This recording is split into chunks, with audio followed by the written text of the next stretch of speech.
In the history of extraterrestrial rovers, the ones that are getting a lot of love these days are Curiosity and Opportunity, which have been on the surface of Mars and been going a fairly long distance. And don't get me wrong, Opportunity has actually, I think, become the furthest rover on any planet, but it took years and years to get those.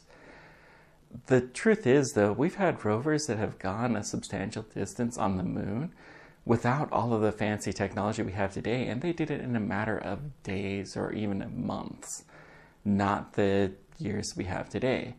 The lunar rovers that were driven by humans, they had to be able to drive pretty fast, and they were pretty big, had a lot of capacity. No surprising, those were setting quite a few records.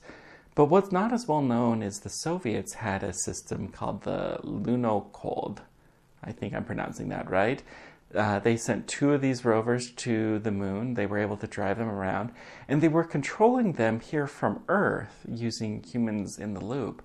Now, there's about a 1.3 second delay when you send a signal to the moon and another 1.3 seconds back. So when you make a command, it takes almost 3 seconds for you to be able to see the effect of that command. But they're still able to do this, and people who've been trained to do this have made it work quite well. One example of this on the Apollo system was the Apollo 17 ascension video, where they could see the lunar module ascending as taken from the camera at the lunar rover. The lunar rover was able to have its cameras guided by the people down on Earth, and as a result they were able to image it as it was taking off, and they did this absolutely perfectly. It was just some guy with a joystick that was able to control this. Now, it took them, I think, the 3rd time. They tried to do this for Apollo 15 and 16. It didn't work out. They couldn't quite get it right, but they nailed it for Apollo 17, as you can see here. This has always been an interesting thing, though, to be able to remotely control spacecraft on the surface of the moon from Earth. And there has been a potential for an untapped commercial market to be able to do this. Let's talk about that. The Google Lunar X Prize was I think it was $30 million prize to land something on the moon, and it had a couple of characteristics that really were intended to kickstart a market of sending commercial lunar rovers to the moon and be able to control them around, possibly with the idea of selling them. The 2 distinguishing features: to win this, you had to do 2 things. Well, besides land something on the moon. You had to be able to send high-definition video in real time back to Earth. And you had to be able to do this from 2 different locations that were spaced some distance apart. I think it's 500 meters. The idea is that you would take a rover and drive it across that distance. Then the rover would have the capability to send out the data. The truth is that never really was the approach that any of the teams took. I think one of the 9 teams or whatever took that approach. The rest of them, such as the Beresheet lander, had the approach to land and then take their video and launch off a rocket, translate, put down, and have their secondary location, so they were going to land twice. It turns out that the United States did this in the early days of the lunar program. One of the Surveyor missions did this exact thing to test launching from the moon. You didn't need to do a whole complete test, though. You just needed to be able to take off from the moon and make sure that the spacecraft was intact, so it just moved a little distance just to show that you could in fact do that safely. You didn't have to do like the Russians did, where they were able to take a full sample for the moon, or like the Chinese are doing at this very moment as I'm recording this video. They recently landed a spacecraft on the moon, drilled down, took some samples, and they're, I think, currently launched the spacecraft back into orbit around the moon, and they're waiting to dock with an orbiting spacecraft that will take it back to Earth. Now, unfortunately, the Google Lunar X Prize never really resulted in anything. The Ansari X Prize that launched people into a suborbital trajectory worked out fantastic. It still hasn't really shown fruit. There's 2 companies right now that are actively working on suborbital transportation of humans. Neither one of them has commercial services, and the X Prize was, I think, won in 2004. So that's 16 years ago. One of these days we'll get our act together and be able to have suborbital tourism, but that day is not yet. Anyways, it's been in the news recently about human controlling rovers on the surface of the moon for some kind of money, and there was something along these lines that really caught my interest that I wanted to share with you guys. NASA has set a contract with initially 9 companies, and they whittled that down to 2 companies to land payloads at different points on the moon. These payloads would primarily be NASA, but there was purposely spare capacity so that you could have a commercial payload included as well. The 2 that have managed to make it to the next stage, where they actually have a funded mission to land in 2021, are Astrobotics with their Perigene lander, which I've seen a mock-up in the past, and the Intuitive Machines with their Nova-C lander.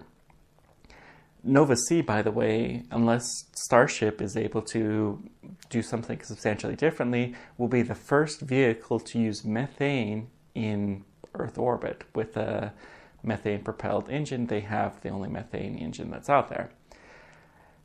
Let's first talk about Astrobotics, and we'll get back to Nova-C. Astrobotics has a couple of interesting things. First of all, you can just go out there and bid a payload. I very seriously considered sending a little Hot Wheels Tesla Roadster just kind of as an Easter egg as part of it. Unfortunately, it wouldn't fit under their very small payload amount that anybody can send. Anybody literally can send a payload on the Astrobotics mission for a couple $100. You could send a micro USB card. Like, you could put whatever you wanted to, and they'll stick it in this container that's on the spacecraft that you can image into it and see what's in there. It'd be really, really neat. Unfortunately, the biggest that you can put in there was just a little bit too small to be able to put this Tesla Roadster, and you'd have to have a full-blown commercial payload. It would have cost $100,000 or something like that to do, and I just wasn't quite willing to do that, just as kind of a gag. Even with trying to get support to do that, it would have taken too much engineering, and yeah. Anyways, the Astrobotics mission has a number of rovers that are being included as part of it, mostly from universities that want to be able to go out there and explore the moon and be able to demonstrate, hey, we can really do this. They also have a number of payloads from NASA. The Nova-C is much more geared towards a fewer, bigger payloads. They have 5 instruments from NASA that they're going to be carrying, and they have some spare capacity. One of them is of vast interest. They're going to send a couple of rovers on the surface of the moon that will race around it. These rovers are actually pretty interesting. They're being designed in large part by high school students. The drivetrain is going to be the same between the 2 of them, but the high school students are going to design all of the rest of the things that need to be done in order to make this work. The drivetrain is called the MAP system, MAPP, and it won't go very fast. It will only go something like half a kilometer per hour at its top speed. But you can still do racing around, and that slow speed will help with this 2.6 second lag that will happen because the moon is a fair distance away, that the light takes a while to reach there. So these systems are going to be raced by high school students, and they're designed at least in part by high school students, and they're going to be going across the system. Nova-C will be launched on a Falcon 9 rocket towards the end of 2021. I think the current month is November, but we all know that space missions often get delayed. If they're able to pull this off with its methane landing, it'll be the first time a methane engine has been used beyond Earth in space at all. The only movable methane engine that has been used thus far has been Starship in some of its various attempts to demonstrate, and as I'm speaking, they're probably getting ready to do a 12.5 kilometer hop that will take them quite a ways up, but still quite a ways from space. Anyways, back to the MAP system. The goal is to drop these 2 things off and race them on some racetrack that has been predetermined. We have really, really good imagery of the moon, and as a result, they're able to image that. They're going to try and somehow live stream this back down to Earth.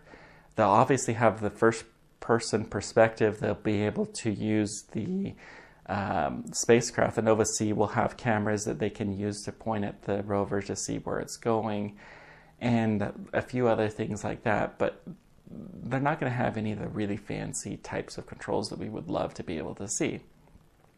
They're going to have to try to avoid obstacles. These are not going to be very clean. They're going to be moving quite slowly, but it's still really, really cool. I have a feeling that this entire mission is going to cost like $20 to $30 million, and they're going to try to make up the money by live streaming it. I can't imagine that they're going to be able to recoup $20 million worth of money by live streaming this. Maybe they'll be able to do something, I don't know. But the really cool part is involving people in technology. This may be some kind of a charitable effort. You know, SpaceX may include $5 million, $10 million just because this gets people excited about space. Seeing the rovers move in real time with high definition video, even if it's pretty slow, is going to capture a lot of attention. I'm sure that people will be interested in this. I'm really excited to see how this one turns out. It's really exciting to see actual true commercial payloads being brought to the surface of the moon. This will be done as a service. If you have $1 million lying around, you can put something on the moon that's fairly large, or even at just a few hundred, you can put a micro USB card. Done. That is awesome that this is something that you can actually do. And it's bringing forward a new age in technology. This NASA mission to send commercial payloads to the lunar surface is something that doesn't receive nearly enough attention. It's part of the Artemis program, but it's really, really cool, and I look forward to seeing what's out there. And this does actually show that there is some kind of a demand for sending stuff out to the moon and elsewhere at a reasonable cost. You know, for a few $1 million, that's something that a university could afford easily, or different research institutions, or just somebody who's wanting to try a commercial experiment. It's not something that, you know, everyday people can do yet, but it's still amazingly cheap, considering that it typically would cost $100 million to put something on the surface of the moon previously. Thank you guys so much for everything. Let me know whatever questions or comments you guys have. Thank you to all of my Patreons who hope to fund some of my technology upgrades here. Let me know if you want me to try to send this Hot Wheels to the moon. I can see if I can make it happen, but it would require some substantial contributions, to say the least. But I'm curious if there's any interest out there. Thanks, guys, for everything. Until next time, keep on tracking. Take care, guys.